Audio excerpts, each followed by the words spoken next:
Impact segment tonight. Is there a rise of hate crimes in the USA in the wake of the Trayvon Martin verdict? All over the country, police are arresting black men and some girls for assaulting white people. The national media pretty much ignoring the story, but two cases here in New York City have removed all doubt that serial hate attacks are going on.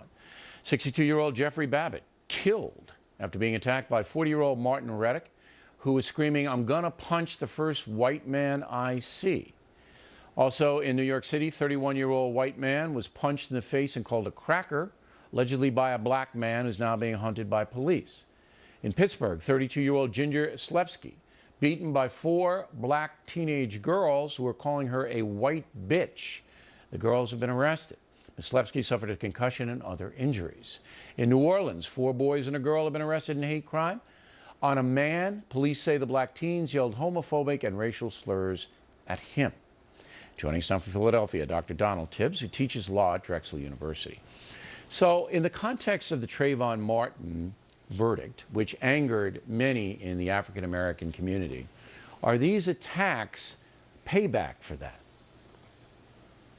So, Bill, thank you for having me on the show. And I think I would like to first begin by saying that I'm deeply saddened by the people who experience this type of racial violence. Racial violence in any context is something that I think we want to eliminate from society, American society as a whole. It's no fun to be a victim of violence, whether racial or otherwise.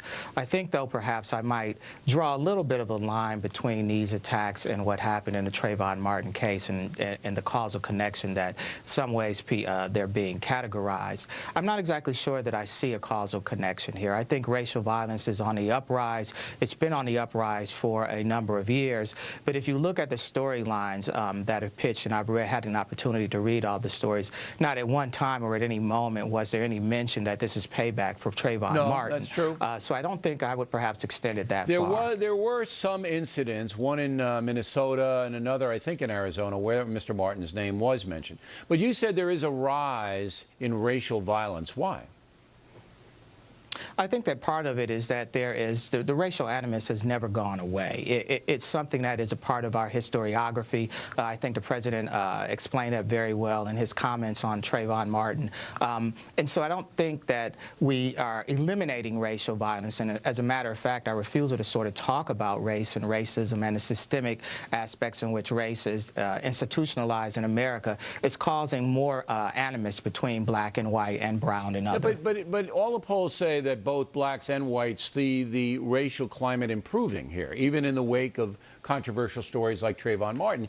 All the polls say that most of the folks in black and white see the things getting better. So why would racial violence be getting worse? I think what's happening and what you're starting to see is this is more along the lines of individualized acts. And that's where I think we have to be a little bit more cautious about how we draw I don't want to interrupt our you, connections. But as you probably know, that my theory is that young black men in particular, and I think it stems over to girls as well, are becoming increasingly violent because of the dissolution of the traditional black home.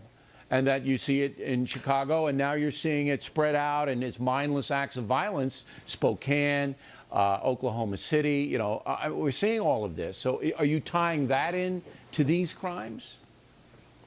So I think if what I hear you saying correct, are African Americans feeling more disenfranchised in the post-civil rights era as a result of not receiving some of the benefits that were supposed to be a part of the civil rights movement? Yes, absolutely. No, but it's more personal than that. Young black men are angry they don't have a father around, and are angry, and they act out in these violent ways.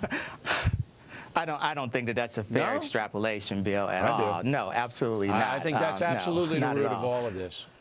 All right, Doctor. I mean, you know, we have a respectful disagreement on that, but I think we do, for certain. It's distressing to hear that you believe there is a rise in this racial violence, because, as you said, this should absolutely not be tolerated. Thanks, Doctor. We appreciate you weighing in. When we come right back.